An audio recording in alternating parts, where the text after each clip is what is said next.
our dear viewers, and welcome to a new edition of our program Africa Today. In today's edition, we'll be discussing Egypt's efforts to enhance cooperation with the Nile Basin countries, shedding light on Egypt's trade exchange with the Nile Basin countries that has increased by 32.6% year on year in 2021.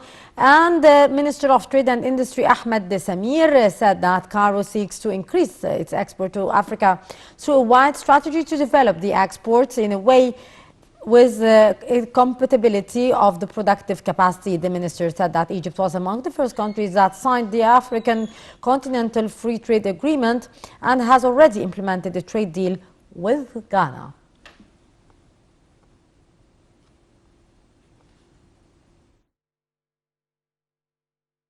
And Statistics, CAPMAS, reported in a statement that Egypt's trade exchange with Nile Basin countries has increased by 32.6% year-on-year in 2021.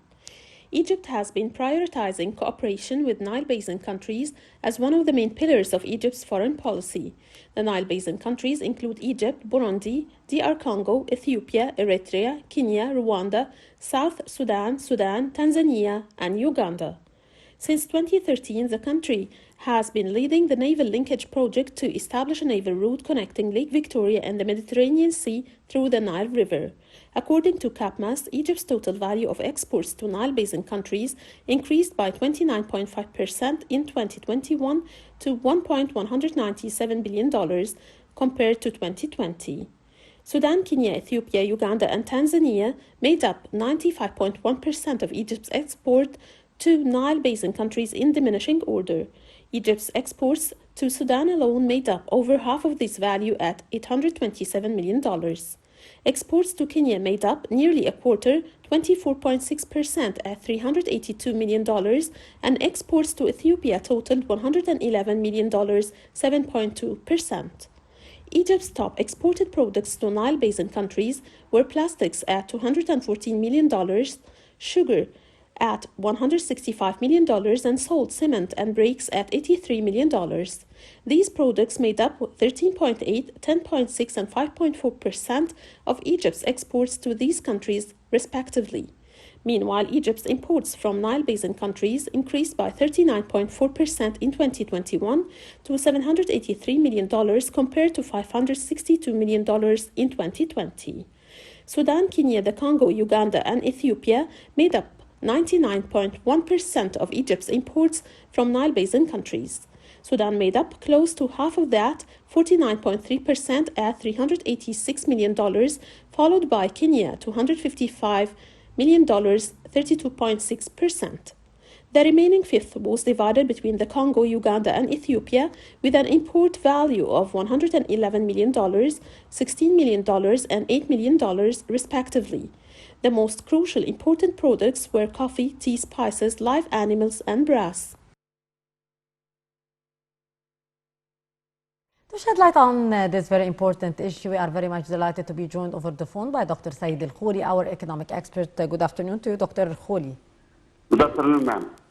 Sir, Egypt has a number of trade agreements that link it with actually 55 African states, aiming to increase the economic cooperation. The most recent was the African Continental Free Trade Agreement. What's your take on that? Remember, Egypt is the export gate for Africa to Middle East and Africa. And during the last few years, President Sisi and his administration made a free trade agreement between Egypt and many other states, as you mentioned, 35 African countries. Africa is filled with a lot of natural resources which is not have been efficiently used in the past. And Egypt joint between Egypt and these states will be enabled to maximize the use of African natural resources and will be able to expand the export from Africa to Middle East and European countries. A few years ago, he made agreement with the Nile Basin country, which include Rwanda, Democratic Republic of Uganda, Tanzania, Ethiopia, and Burundi, and increase the export to these Nile country by 17.5%, which is a huge increase from the last few years. And Egypt export to increase by 8.9% from last year, and they have reached over 100 million in export. Yeah. Also, Dr. Kholy, Egypt seeks to benefit itself from the African Continental Free Trade Agreement, since the agreement makes the African market actually open to the Egyptian products, given its competitive prices compared to the prices of the Indian and Chinese products. What's your take on that as well? Of course, 8 years ago, the Egyptian government, through the Egypt Vision 2030, which is really integrated with the African country for 2063, it will be able to produce product service with high level of quality. Yeah.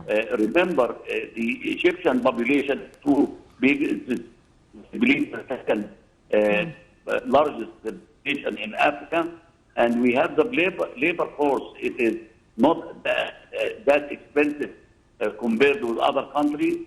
So in order to compete in a world market, you have to produce a product or service with high quality and at the same time low price. So in Egypt, when we have joint venture with China and already with the black sand, as you recall, last month when we opened the black sand factory, which is Chinese and Egyptian operation joint venture. We built a strategic alliance with this country in order to be able to export from Egypt, from Africa to the African nation and the Middle East and Europe. Yeah. Sir, also Cairo is currently working to finish the linkage between the northern tip of the continent with the southern top through several projects, the top of which is the road linking Cairo and Cape Town, South Africa's major capital. Do you believe that this road will actually facilitate the transfers of the goods and products between the different African states, and that is one of the main obstacles that is hindering the trade exchange between the different African nations? Remember that in the Silk Road project, which is it goes from China, go through European to Africa. Yeah. And in Egypt, we have the Nile River, which it really serves about 11 countries the 11 countries, and we can expand that in the future by building a railroad between Egypt and the central part of Africa. It goes to South Africa. It's a long-term project, but it was started now. Yeah. We can reach in 5 years, and it will make Africa in the world market as a competitive market for the rest of the world. Remember, most of the African nations, so they are free countries, dominated by foreign, by European countries like France, like England, like Belgium, and so on. Yeah. They still have the economical authority over this country until this point of time. The conflict which goes on between some of African nations, which is supported by countries from one side and another side, it keeps the conflict rising in many other African country nations. When President Sisi was the president of African Summit a couple of years ago, he really worked hard in order to resolve this conflict, in order to unite Africa, to make it united Africa. And he's looking his long-term strategy. We can have, instead of European Union, we have African Union, which it held a conference there with African Union, and he talked about the proceeds, how to make a free trade agreement between Egypt and many other states like Morocco, like many other, like Sudan, and many other countries in the region. And I believe in the future, this union will be expanded and will be united, be able to use our natural resources effectively and efficiently. Yes. So would African countries lower both their import and export to Europe and Asia and work on improving the Made in Africa products? When we will start to see that? Of course, when you build a strategy, you don't export raw materials. You have to build industry to really switch or transform the raw material into component parts instead of exporting raw materials with minimal price and then import it later on with millions of dollars. That is not an efficient and effective way. Yeah. If you recall, last month when President Sisi opened the black sand in Kafr Sheikh in the province, we used to have this black sand have been in Egypt for thousands of years and never been utilized. It used to be shipped through ships to China, and we imported from China with millions. So it was like $100 or $500 per ton, and you export that with billions of dollars. And that is the theory of President Sisi to enable us to build an industrial base, and it will be the industrial hub for Africa to utilize their natural resources, their raw materials, and transformation on it in order to be able to produce, to export products, not raw materials. Yes, indeed, Dr. Said Kholy, our economic expert, thank you so much for your precious input. And moving on to this report where the Ethiopian senior government official said that there is no timeline for restoring the internet access to Ethiopian embattled Tigrayan region. Tigray, home to more than 5 million people, has been mostly without internet, telecommunications and banking since war broke between the federal government troops and the forces led by Tigrayan People's Liberation Front in November 2020. Minister for Innovation and Technology said that the restoration of Tigray's internet service will be carried alongside the resumption of its phone and electricity services, though no date has been set for those goals. He was speaking at the UN's annual Internet Governance Forum being held this week in Ethiopian capital. Tigray, home to more than 5 million people, has been mostly without internet, telecommunications and banking since war broke out between federal government troops and forces led by the Tigray People's Liberation Front in November 2020. A ceasefire deal signed between the warring sides in South Africa earlier this month commits the government to restoring Tigray's basic services, but the communications blackout has not yet been lifted. Renewed fighting in August halted aid deliveries to Tigray, which is in the throes of a humanitarian crisis. Aid has now started reaching the region, but the World Food Programme said last week that access to parts of Tigray remains constrained. With the Tigray blackout still in place, the UN's decision to hold its flagship event on internet access in Ethiopia has drawn criticism. This year's conference aims to build steps towards universal, affordable and meaningful connectivity, especially in Africa, where 60% of the continent's 3 billion people are offline. Ethiopia has shut down the internet at least 22 times since 2016, according to internet rights group Access Now. Aid workers and rights groups say the communications blackout has hampered the delivery of aid to Tigray and fueled human rights abuses by fostering a culture of impunity among armed actors. UN investigators have accused all sides of abuses.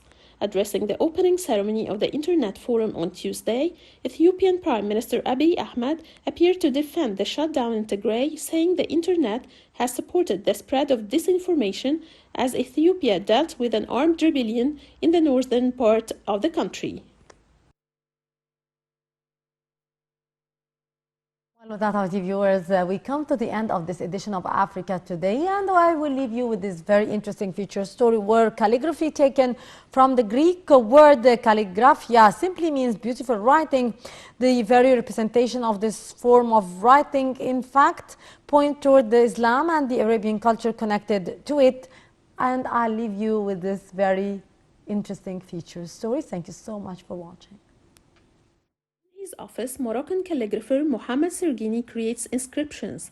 The award-winning craftsman keeps alive a type of calligraphy that appeared in his country in the first Hijri century. He explained that Moroccan calligraphy finds its origin is the Kufic script, adding that a group of scripts branched out from it. There is the Maghribized Mashriqi script, which is called the Moroccan Thuluth script, and there is the Moroccan Mabsut script, in which the Quran is written. He went on saying that there is another Moroccan script called the Mujawhar script. This is the script in which manuscripts and letters are written, and the royal are also specialized in it. Still in northern Morocco, a small workshop has been established to teach Moroccan and Arabic calligraphy to children and younger people. It's supervised by calligrapher Mohammed Sharqawi. Students are taught how to write a point using bamboo pens. After years in the shadows, calligraphy is getting increasingly popular among women. The importance of the art was officially recognized internationally last year when UNESCO added Arabic calligraphy to its list of intangible cultural heritage. The importance of the art was officially recognized internationally last year when UNESCO added Arabic calligraphy to its list of intangible cultural heritage. Most learners gain their skills through practices passed down by generations. Thanks to their efforts and innovation, Moroccan calligraphy remains a living and developing tradition.